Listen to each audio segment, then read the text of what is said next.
Bismillahirrahmanirrahim. Assalamualaikum warahmatullahi wabarakatuh.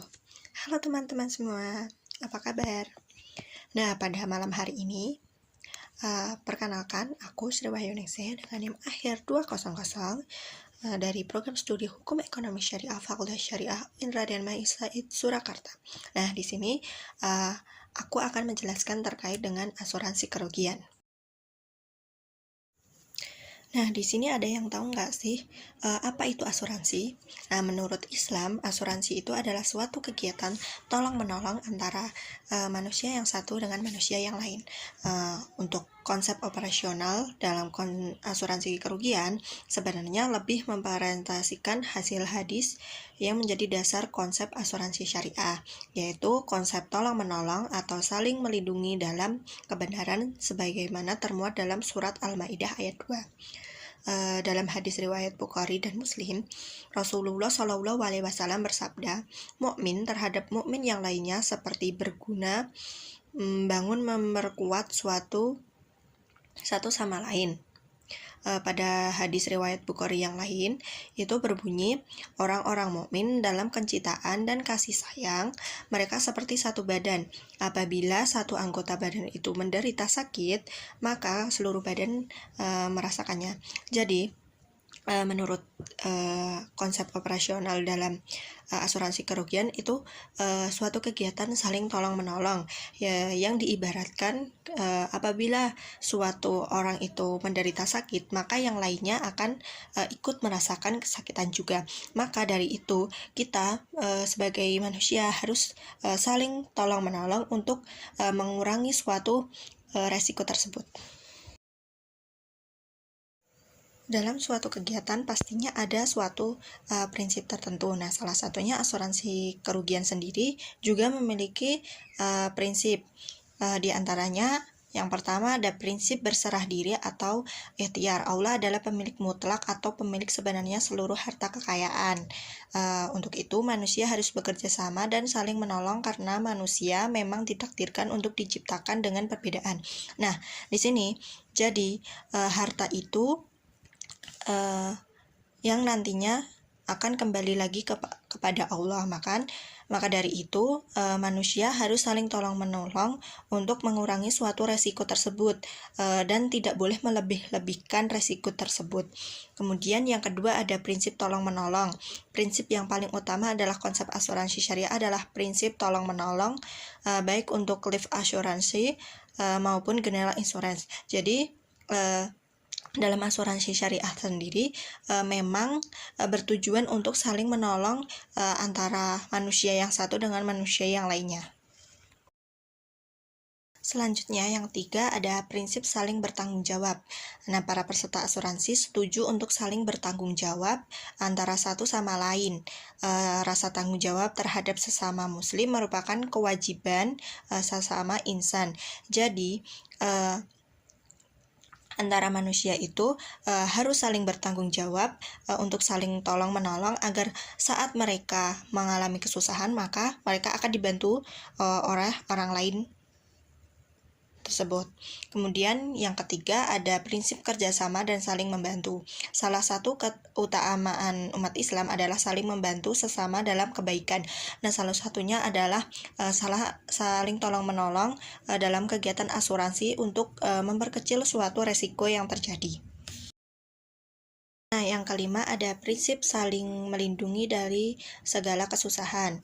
Para peserta asuransi Islam setuju untuk saling melindungi dari kesusahan, bencana, dan sebagainya. Allah dalam surat Al-Quraisy memberi janji 7 keselamatan dari ancaman kelaparan dan ketakutan. Nah, maka di dalam asuransi ini tidak hanya saling tolong-menolong, tapi untuk saling melindungi satu sama lain juga. Kemudian yang keenam ada prinsip kepentingan terasuransikan, yaitu kepentingan yang dapat diasuransikan tidak usah berupa harta milik atau barang. Hak pakai, pinjam, atau sewa pun nilainya berbeda-beda.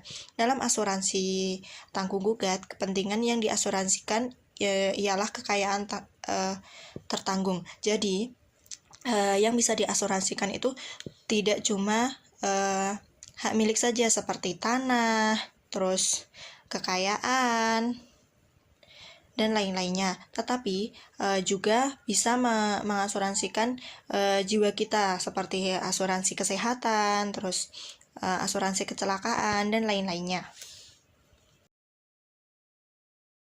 Dalam suatu asuransi itu memiliki cara-cara untuk pengelolaan dana tersebut.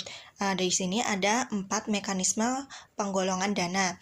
Untuk yang pertama, premi takaful diterima dimasukkan dalam rekening tabaru atau tolong-menolong. Kemudian yang kedua, premi takaful tersebut dimasukkan ke dalam kumpulan dana peserta. Kemudian dikembangkan melalui investasi yang dibenarkan Islam.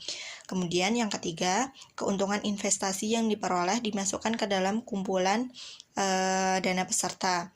Dan yang terakhir, setelah dikurangi beban asuransi dan masih terdapat kelebihan, maka kelebihan itu akan dibagi antara penanggung dan tertanggung. Jadi peserta itu membayar premi, kemudian itu nanti dimasukkan ke dalam dana tabungan tabaru, yaitu tolong-menolong, digunakan untuk membantu sesama manusia yang mengalami suatu kejadian. Kemudian yang satunya dimasukkan ke rekening peserta yang ininya nanti akan diinvestasikan ke perusahaan atau usaha yang memang dibenarkan oleh Islam. Kemudian setelah mendapatkan hasil dari investasi tersebut dimasukkan ke dalam dana peserta, dan apabila dana tersebut masih tersisa akan dibagikan kepada penanggung dan tertanggung.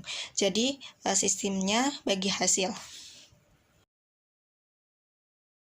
Selanjutnya ada underwriting atau seleksi resiko, adalah penaksiran dan penggolongan tingkat resiko yang ada pada seorang calon tertanggung. Nah, contohnya orang tersebut mendaftar asuransi kematian. Nah, perusahaan akan melakukan seleksi resiko. Misalnya orang tersebut mengalami penyakit gagal ginjal, terus memiliki penyakit serangan jantung. Nah, itu nanti resikonya akan besar. Nah, dari underwriting ini akan menentukan orang tersebut diterima atau ditolak untuk pengasuransian tersebut. Juga dapat menentukan jumlah premi yang akan dibayarkan oleh orang tersebut.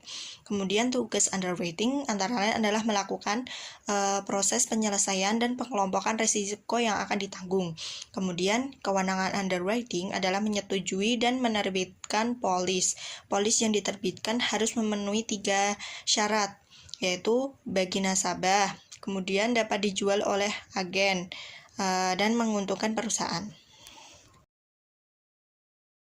Nah, selanjutnya ada klaim. Dijelaskan dalam pasal 246 Undang-Undang Hukum Dagang. Klaim asuransi adalah tuntutan dari pihak tertanggung sehubungan dengan adanya kontrak perjanjian antara asuransi dengan pihak tertanggung yang masing-masing pihak mengikatkan diri untuk menjamin pembayaran ganti rugi oleh penanggung jika pembayaran resmi asuransi telah dilakukan oleh pihak tertanggung. Nah, jadi apabila peserta tersebut mengalami suatu kejadian yang sudah tertera dalam suatu perjanjian, maka orang tersebut boleh melakukan klaim untuk mendapatkan suatu ganti rugi tersebut. Klaim itu ada ketentuan tersendiri untuk mengajukan klaim. Di sini ada 4. Yang pertama, klaim sesuai dengan yang tertera dalam polis atau perjanjian. Kemudian yang kedua, polis masih berlaku. Harus memastikan juga bahwa polis masih berada dalam keadaan insurance atau berlaku atau aktif. Kemudian yang ketiga, polis asuransi tidak dalam masa tunggu. Maksudnya, masa tunggu adalah masa mulai berlakunya perlindungan asuransi. Kemudian yang keempat, klaim termasuk dalam pertanggungan. Pastikan klaim yang diajukan bukan pengecualian yang tertera dalam polis.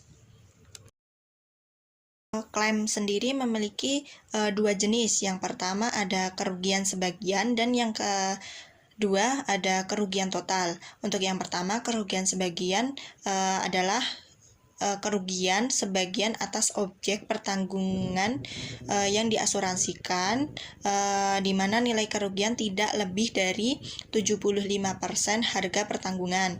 Kemudian yang kedua, kerugian total itu yang dimaksud adalah kerugian secara keseluruhan atas objek pertanggungan yang diasuransikan, di mana nilai kerugian mencapai 75% harga pertanggungan. Prosedur klaim itu ada 4. Yang pertama, pemberitahuan klaim. Tertanggung atau pihak yang mewakilnya segera melaporkan kepada penanggung atau perusahaan asuransi. Kemudian yang kedua, bukti klaim kerugian. Nah, saat melaporkan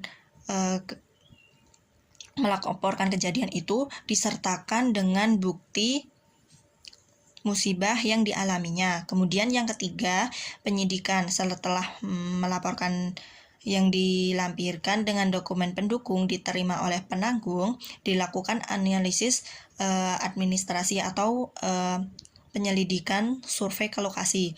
Kemudian yang keempat, ada penyelesaian klaim. Setelah terjadi kesepakatan jumlah penggantian, diisyaratkan bahwa pembayaran klaim tidak boleh lebih dari 30 hari sejak terjadi kesepakatan tersebut. Dalam asuransi sendiri ada yang namanya reasuransi dan retakaful. Nah, reasuransi syariah adalah suatu proses saling menanggung antara pemberi sesi dengan penanggung ulang, di mana ada proses suka sama suka, resiko dan persyaratannya yang ditetapkan dalam akad. Kemudian reasuransi dan retakaful mempunyai tujuan yang sama, yakni untuk mengurangi dan memperkecil beban resiko yang diterimanya dengan mengalihkan seluruh atau sebagian resiko itu kepada pihak penanggung lainnya.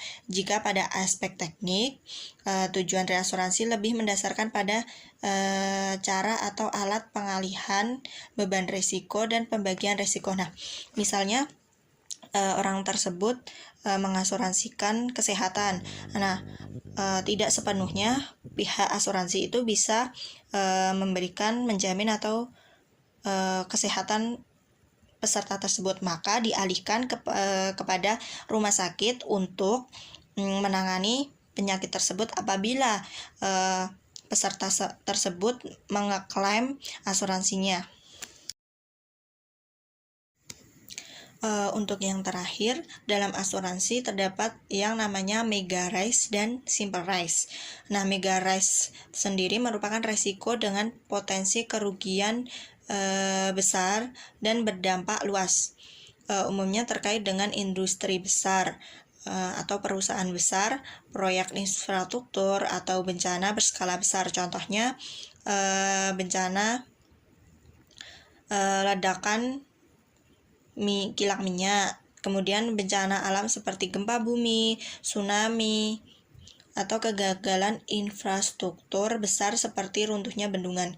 Kemudian yang kedua ada simple rise, yaitu merujuk pada resiko dengan tingkat kerugian yang relatif kecil dan mudah diprediksi.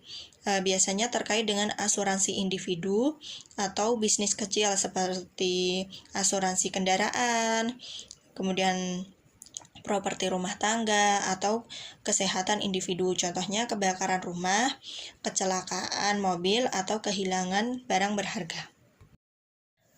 Tidak terasa, waktu begitu cepat hingga penjelasan aku sudah selesai. Nah, apa yang kalian dapat tentang apa yang aku jelaskan tadi terkait dengan asuransi kerugian? Nah, apabila kalian masih bingung, bisa bertanya di kolom komentar, nanti insya Allah aku balas. Nah, sedikit penjelasan dari aku, kurang lebihnya mohon maaf. Semoga bermanfaat. Wassalamualaikum warahmatullahi wabarakatuh.